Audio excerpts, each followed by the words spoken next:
Это был не стук, а столкновение. Тяжелый глухой удар об усиленную деревянную дверь клиники, от которого содрогнулась вся дверная рама. Доктор Алан замер. Его рука с зажатым инструментом зависла над подносом со стерильными скальпелями. Это определенно был не автомобиль, и ни один человек не стал бы стучать в дверь с таким медленным ритмичным отчаянием. Он ждал. Тишина. Затем это повторилось. Низкий скрежещущий удар, за которым последовал звук чего-то тяжелого, скользящего по шероховатой внешней стене. Алан схватил не оружие, а свою медицинскую сумку. Интуиция подсказывала ему, что это не нападение, а визит за помощью. Но ничто не могло подготовить его к тому, что он увидел, приоткрыв дверь всего на дюйм. Там, покачиваясь, как пьяная в угасающем свете, стояла огромная львица. Она смотрела на него без агрессии. Ее золотистые глаза были затуманены, в них плескалась боль. Она тяжело дышала. Дыхание было прерывистым, неглубоким и сдавленным где-то глубоко в груди. И тут он увидел причину.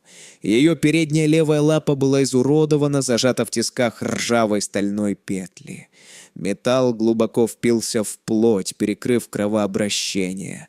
Рана гноилась и сочилась сукровицей. Но не это заставило кровь Алана застыть в жилах. Это был ее живот. Он был вздут, напряжен и уже опустился. У нее начались роды. Этот хищник высшего порядка, машина, созданная для убийства, протащила себя на многие мили через кустарник, борясь с агонией и истощением, чтобы найти единственное место, где пахло лекарствами и милосердием. Она не рычала. Она просто посмотрела на Алана, а затем рухнула. Ноги подкосились, и она ударилась о бетон. Крыльцо сотряслось от глухого стука. Алан крикнул своим двум помощникам, Марку и Саре. Его голос дрожал от тревоги. У них были секунды, может быть, минуты, чтобы принять решение, которое могло стоить им всем жизни. Нельзя просто так лечить дикую львицу. Нельзя лечить раненого хищника. И никогда, ни при каких обстоятельствах, нельзя приближаться к той, которая вот-вот родит. Один только материнский инстинкт мог превратить эту клинику в бойню. Но львица не двигалась. Она просто смотрела на него. Они вытащили тяжелое оборудование на крыльцо, потому что времени заносить ее внутрь не было. Алан опустился на колени рядом с ее головой. Его руки дрожали, несмотря на 20-летний опыт работы ветеринаром. Он чувствовал запах инфекции, железный привкус старой крови и землистый запах существа, живущего на грани смерти. Ему нужно было ввести ей седативное, чтобы снять ловушку, но он не мог использовать стандартную дозу. Сильные транквилизаторы могли остановить сердце нерожденных детенышей или угнетать их дыхание при появлении на свет. Ему пришлось использовать местную анестезию и слабое обезболивающее, ровно столько, чтобы немного снять напряжение. Это означало, что она будет в сознании. Она будет чувствовать давление, и она вполне способна сломать ему шею, если запаникует. Он переместился к ее ноге.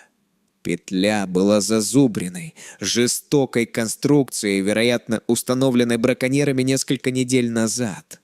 Проволока дошла до кости. Когда Алан потянулся за кусачками, львица вздрогнула. Низкое грохочущее рычание пронеслось по бетонному полу, и у Алана задрожали колени. Он замер, но не отстранился. Он посмотрел ей прямо в глаза и заговорил тихим, размеренным голосом. Он сказал ей, что пришел помочь. Он сказал ей, что она храбрая. Не имело значения, какие именно слова он произносил. Важен был успокаивающий тон. Медленно, невероятным образом она снова опустила голову. Она сдалась. Алан работал быстро. Звук ломающегося металла эхом разнесся по тихой клинике, словно выстрел. Ему пришлось разжимать челюсти капкана. Пальцы скользили по мокрой шерсти. Когда последний кусок проволоки был удален, облегчение наступило мгновенно. Львица сделала долгий дрожащий выдох, и все ее тело обмякло, когда постоянная ослепляющая боль наконец отступила. Но победа была недолгой. Сильная схватка прокатилась по ее телу, мышцы живота сжались, затвердев. Она была слишком слаба, чтобы тужиться. Она потратила все свои силы, чтобы добраться сюда, волоча за собой ловушку, и теперь у нее не осталось энергии, чтобы привести детенышей в этот мир. Алан проверил ее жизненные показатели. Пульс был неровным. Если он не вмешается, детеныши задохнутся в родовых путях, а инфекция из лапы вызовет септический шок. Ему пришлось помогать ей рожать вручную. Эта часть истории противоречит всему, что мы знаем о диких животных. Дикая львица не позволяет человеку прикасаться к своему животу. Но когда Алан положил руки ей на живот, чтобы контролировать схватки, она не отстранилась. Напротив, она подалась навстречу его прикосновению. Она поняла, первый львенок застрял. Алану пришлось вытягивать его, подстраиваясь под ритм ее слабых схваток. Это был изнурительный, пугающий танец. Одно неверное движение, одна вспышка боли, и инстинкт укусить мог пересилить ее доверие. Наконец, с мокрым скольжением появился первый львенок. Тишина. Львенок не двигался и не дышал. Он лежал мокрым вялым комком шерсти на холодном бетоне. Мать подняла голову, широко раскрыв глаза и глядя на безжизненное тельце. Алан не колебался. Он схватил львенка, очистил дыхательные пути с помощью отсоса и начал энергично растирать его крошечную грудь грубым полотенцем. «Давай, давай», — шептал он, вдувая воздух в нос львенка. «Ничего». Мать издала пронзительный отчаянный вой. Звук настолько душераздирающий, что ассистенты отвернулись. Алан не остановился. Он тер сильнее, стимулируя сердце. Внезапно раздался кашель. Тихий хриплый писк, за которым последовал мяукающий крик. Львенок сделал вдох. Затем еще один. Жизнь хлынула обратно в маленькое тело. Алан поднес львенка к морде матери. Она тут же начала лизать его. Ее шершавый язык счищал слизь, а мурлыканье зазвучало, как работающий дизельный двигатель. Но работа еще не была закончена. Появились еще два львенка. Второй вышел легко. Третий шел тяжело, и Алану пришлось повернуть его рукой внутри. Маневр, который грозил разорвать мать изнутри. На протяжении всего этого она ни разу не оскалила зубы.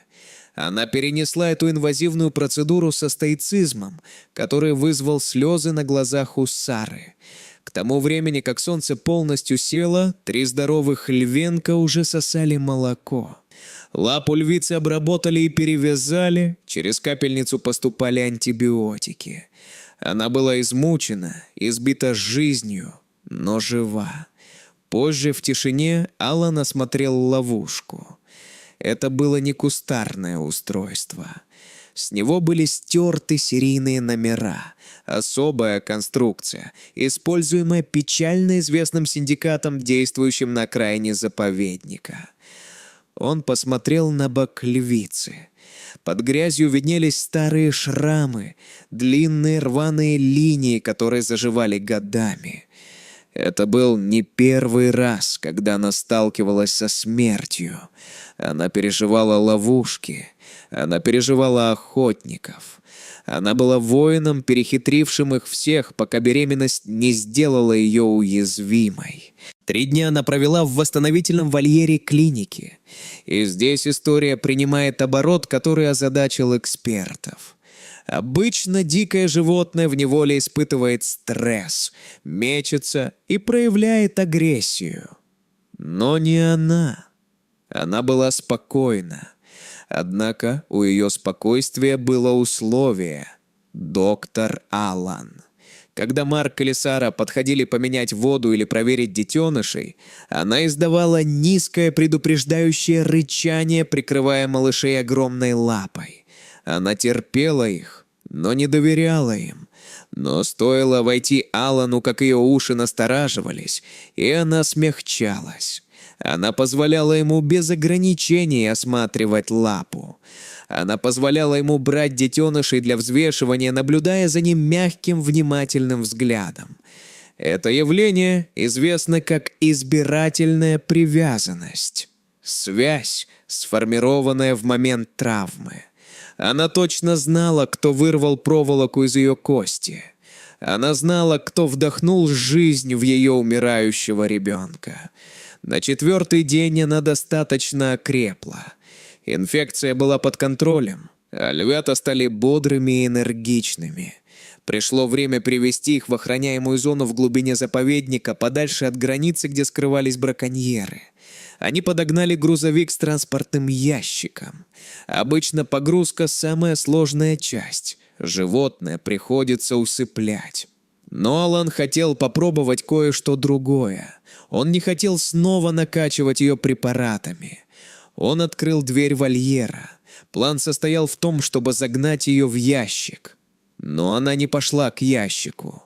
Она направилась прямо к выходу из клиники, той самой двери, в которую стучала 4 ночи назад. Она встала там, преграждая путь, оглянулась на Алана и стала ждать. Марк попытался подтолкнуть ее палкой в сторону грузовика. Она ударила лапой по земле, издав резкий властный звук. Она не собиралась в клетку и не собиралась уходить одна. Алан понял, чего она хочет. Это было безумие. Это было против протокола. Но он чувствовал это всем своим существом. «Открой главные ворота», — сказал Алан, опуская винтовку с транквилизатором. «Ты не можешь просто вывести ее, Алан», — возразил Марк. «Она дикая львица». «Она ждет меня», — ответил доктор. Алан подошел к двери и распахнул ее настежь. Свежий воздух саванны хлынул внутрь. Львица вышла, 3 львенка путались у нее под ногами. Но она не бросилась бежать. Она остановилась в 1,5 метрах от него, повернула голову и устремила взгляд своих янтарных глаз на спасителя. Она издала тихий пыхтящий звук. Алан спустился с крыльца. Он пошел не к грузовику, а к тропе, ведущей в заповедник. Львица пошла рядом. Целую милю человек и дикий зверь шли бок о бок. Он не прикасался к ней. Он не говорил ни слова. Они просто шли. Союзники в борьбе за выживание. Львята бежали между ними, защищенные самой опасной матерью в дикой природе и человеком, которому она доверилась. Это зрелище казалось чем-то древним, из тех времен, когда страх еще не разделял наши виды. Когда они достигли края густого акациевого леса, границы безопасной зоны, Алан остановился. Это был конец его юрисдикции. Дальше начиналось ее королевство. Львица тоже остановилась. Она понюхала воздух, учуяв добычу, воду и свободу. Львята тут же начали возиться в высокой траве. Мать повернулась к Алану в последний раз. Она не терлась об него, как домашняя кошка. Она не вела себя, как питомец. Она стояла прямо, величественно, и ее сила вернулась. Она долго и пристально смотрела ему в глаза. Это был взгляд признания, дань уважения. Затем она сделала то, что до сих пор преследует Алана в самом лучшем смысле этого слова. Она низко опустила голову, почти поклонилась и издала одиночный резонирующий рокот. Это было не рычание, а вибрация, которую Алан почувствовал всем телом. Прощание. Она повернулась и исчезла в кустах. Трава мгновенно поглотила ее и львят, словно их никогда и не было. Что бы вы сделали, если бы открыли дверь и увидели дикого льва? Хватило бы вам смелости довериться. И помните, в мире, где вы можете быть кем угодно, будьте добры. Никогда не знаешь, кто в отчаянии постучит в твою дверь.